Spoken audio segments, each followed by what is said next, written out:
सोनिया गांधी जी और अब राहुल गांधी जी की कर्मभूमि है। भला कौन भूल सकता है कि आज़ादी के आंदोलन में उत्तर प्रदेश का कितना अहम रोल रहा है। 2024 के लोकसभा चुनाव में उत्तर प्रदेश में इंडिया गठबंधन की शानदार जीत ने भारतीय जनता पार्टी को बहुमत से रोकने में बड़ी भूमिका निभाई है। यह चुनाव हमारे देश के लिए, हमारे संविधान के लिए, आम जनता के हक और भागीदार के लिए बहुत अहम था। इस तरह का बेहतरीन प्रदर्शन आपकी कर्मठता, आपके जज्बे के कारण ही संभव हुआ। इतने साल सत्ता से बाहर रहने के बावजूद पार्टी के प्रति आपके समर्पण और निष्ठा की मैं सराहना करता हूँ। आज देश एक मुश्किल दौर से गुजर रहा है।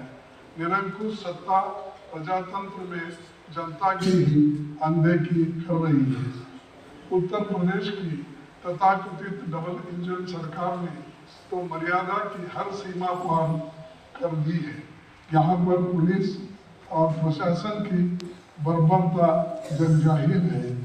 महिला सुरक्षा से लेकर युवाओं पर यातना, दलितों, पिछड़ों और अल्पसंख्यकों के हक का हनन की उत्तर प्रदेश की भाजपा सरकार की एकमात्र उपलब्धि है, जो बाबा साहब के संविधान को ताक पर रखकर डर और दबाव की राजनीति कर रही है और सामाजिक न्याय के सिद्धांतों को नजरअंदाज कर रही है।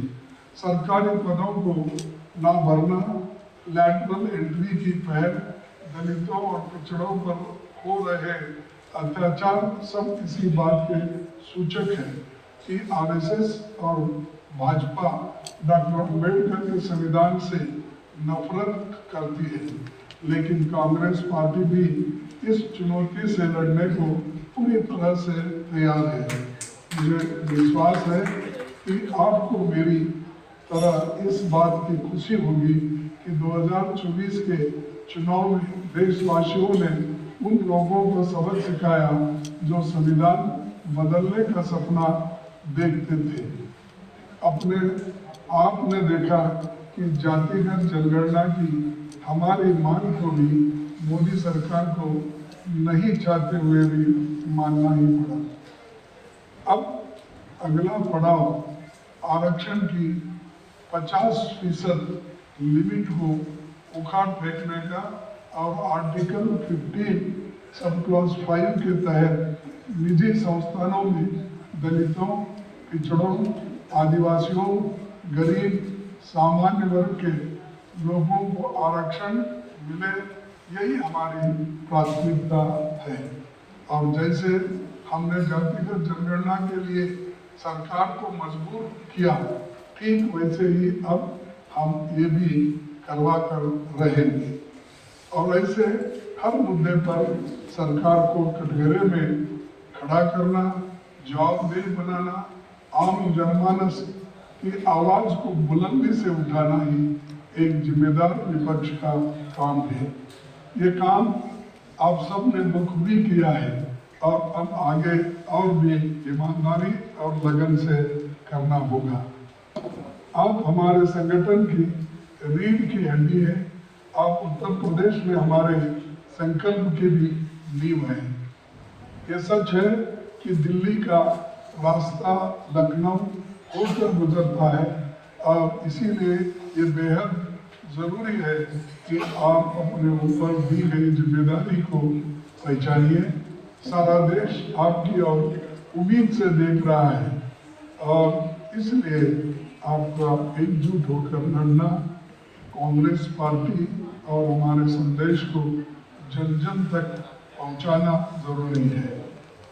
आप साथ रहेंगे तो दुनिया की कोई ताकत आपको हरा नहीं सकती।